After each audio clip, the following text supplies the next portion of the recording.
Hello, Gemini, and thank you for joining me here at Destiny Guided Tarot. This is going to be a general reading for Gemini, Sun, Moon, Rising, and Venus. As a general, of course, it cannot resonate with everyone, so take what fits, throw the rest away, and if you like, you can also watch your other placements. Sometimes they are more accurate. If you're unsure what they are, you can find out for free at Cafe Astrology, and I have linked that for you in the description box. So let's get started. As I said, Gemini, Sun, Moon, Rising, and Venus, and this is for the first week of January. We got Hierophant and the Seven of Wands.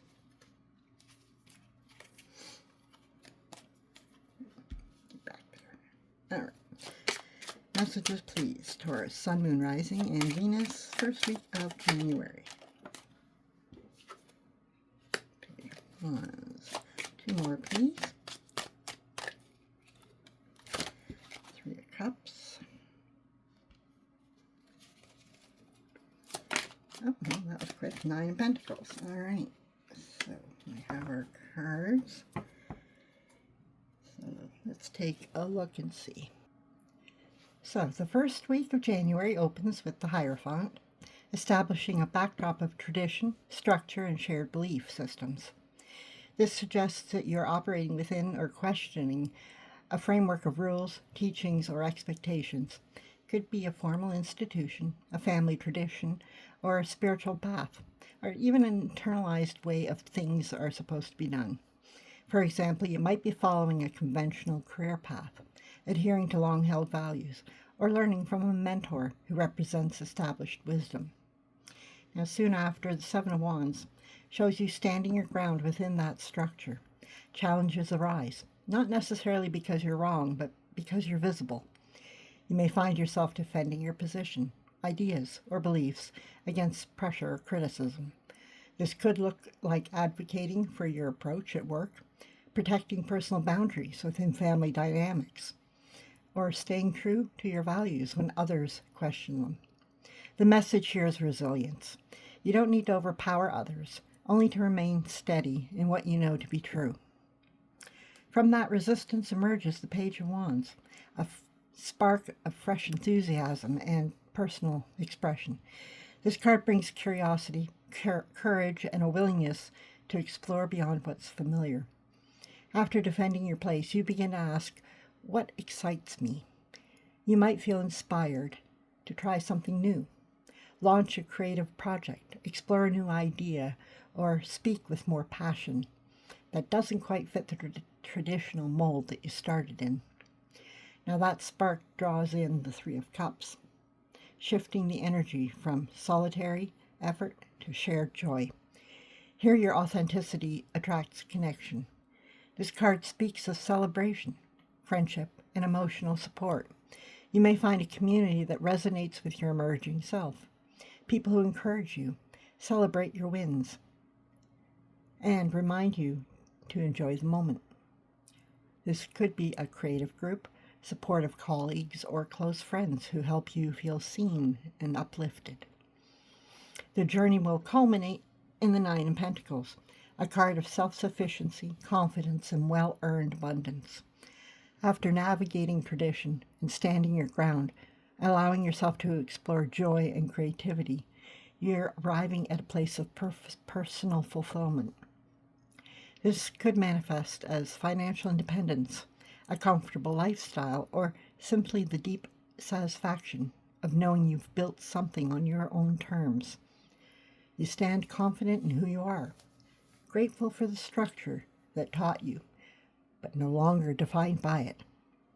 So overall, this tells about honoring tradition without being confined. It suggests that you're defending your truth, embracing your passion, allowing yourself joy and connection, and that you can create a life that is both secure and authentically yours. All right, so let's dive into the second week. So again, this is for Taurus, Sun, Moon, Rising, and Venus, second week of January. And there's our first card. Nope, that was just me fumbling. 4 swords. Okay, there's another card and another fumble. But there's the single card.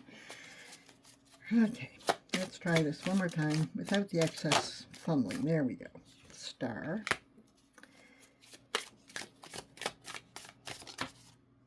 Eight of Wands. And one more, please. There we go. Back here. This one was the Eight of Cups. So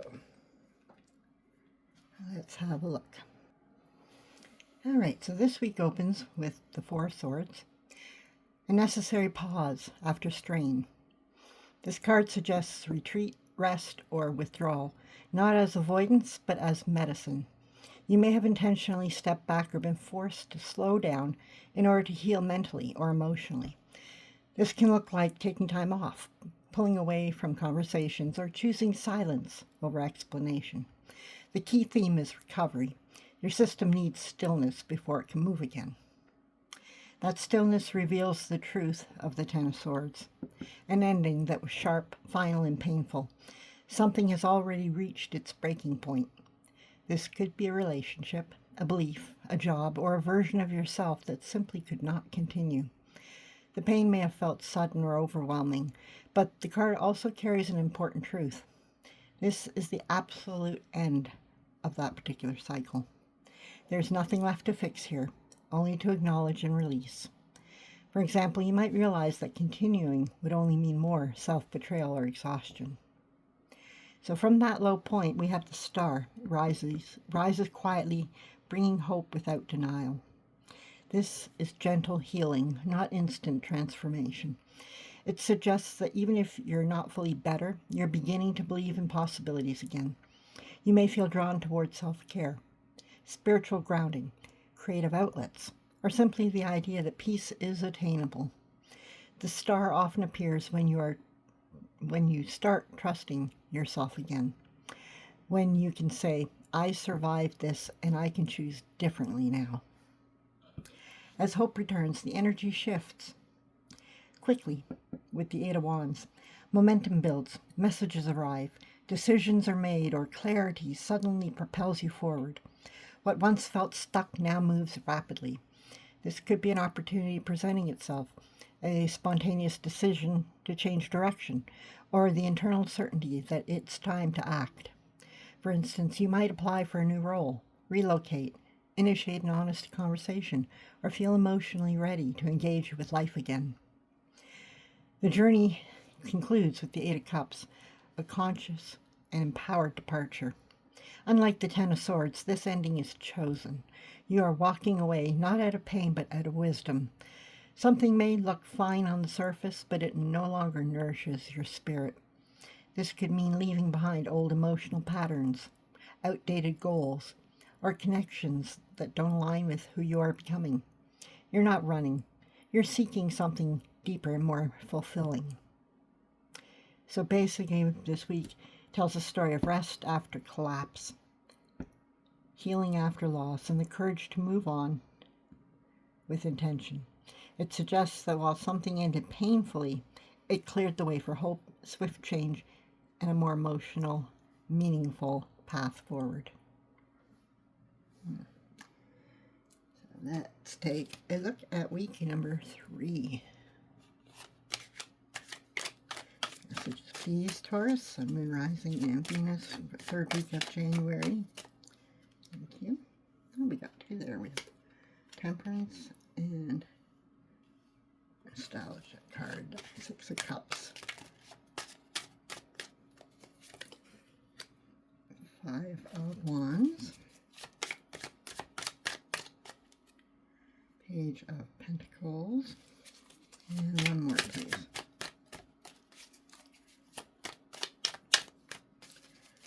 One more card.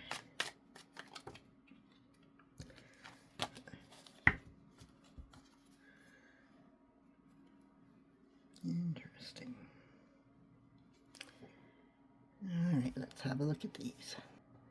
So this week begins with Temperance, setting a tone of balance, patience, and emotional regulation.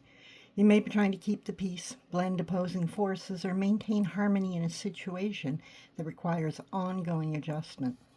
This often shows up as emotional maturity, choosing calm over reaction, compromise over extremes. For example, you might be mediating between people, managing your own mixed feelings, or attempting to heal something slowly rather than forcing a result. That careful balance draws you into the Six of Cups, where the past resurfaces. Memories, old relationships, or long-standing emotional patterns come back into focus.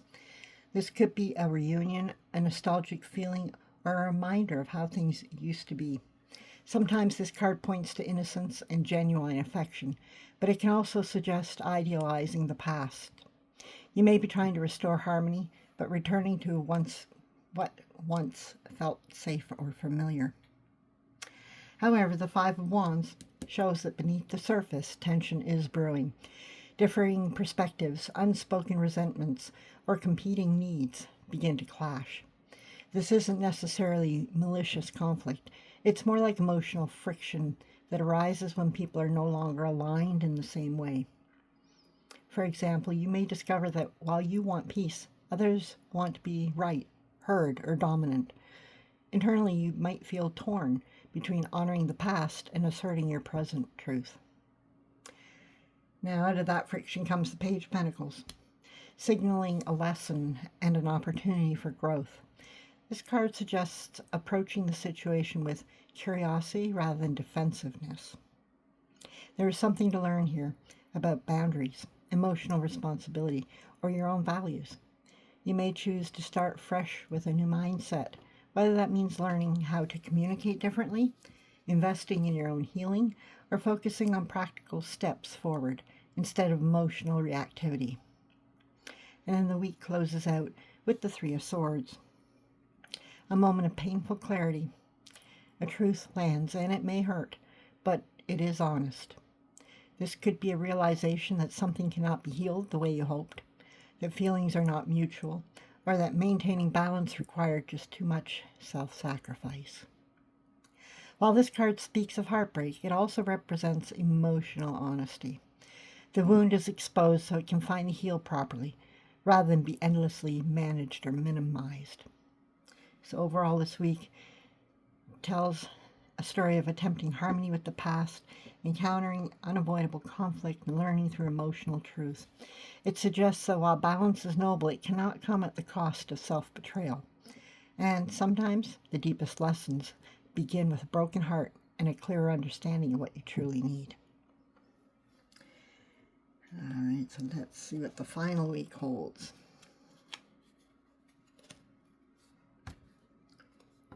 I really have a hard time with these cards. They're so big.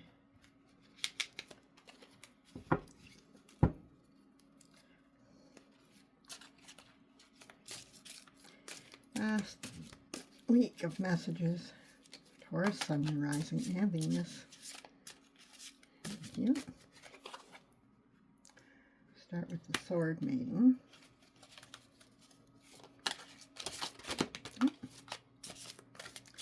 That one really wanted to come out. We have the Stone Hollow.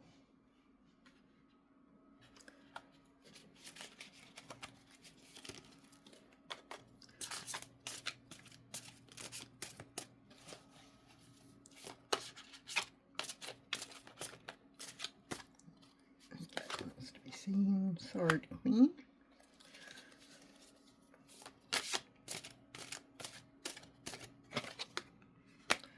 Spear Queen.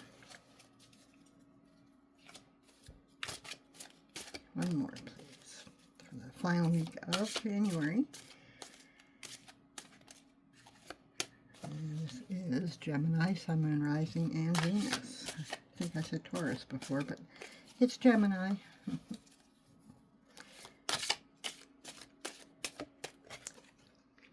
I misspoke, but I know the spirits know what I'm talking about, or what I meant. All right, so let's have a look. All right, so this final week begins with the Sword Maiden, a figure of awakening awareness and emerging truth. She represents the moment you begin to notice, questioning narratives, sensing inconsistencies, or realizing that your thoughts are sharpening. This could be a period where you start speaking more honestly, asking difficult questions, or mentally preparing yourself for a change. For example, you may catch yourself thinking, something here doesn't add up anymore, even if you're not yet ready to act on it. Now that awareness leads you into Stone Hollow, a sacred inner refuge, carved from endurance and memory. This card suggests withdrawal for reflection, a place of stillness where you can hear your own voice without outside interference. It may indicate time spent alone, emotionally protected, or quietly grieving or processing. You might retreat from conversations, social spaces, or expectations in order to ground yourself. Stone Hollow is not escape, it's preparation.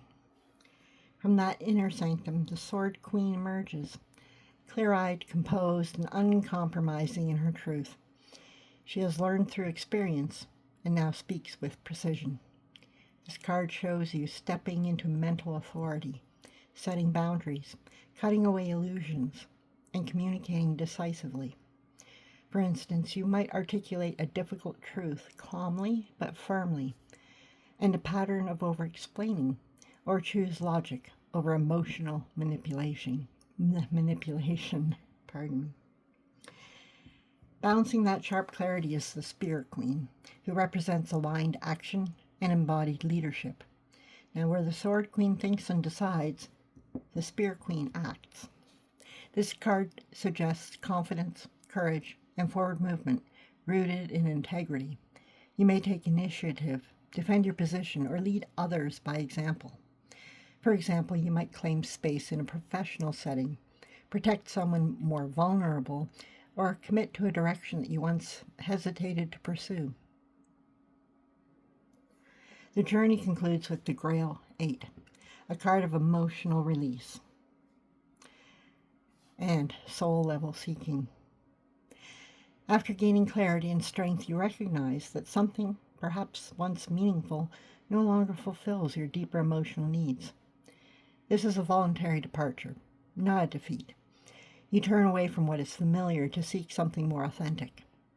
This could look like leaving a relationship dynamic, stepping away from a role that drains you, or choosing inner alignment over external approval. Overall, this tells a story of awakening, inner consolidation, decisive authority, empowered action, and finally, emotional truth. It suggests that by honoring both your mind and your courage, you gain the strength to walk away from what no longer matches who you have become, opening the path toward a more soul-aligned future. So, Gemini, I hope you enjoyed this or that it was helpful. If you did, please give it a thumbs up. Likes are how we get the message out to others. If you're so inclined, you can also subscribe. Click the notification button. It'll let you know when I upload new content. Again, I thank you for joining me today, and I hope to see you on the next one. You take care. Bye-bye.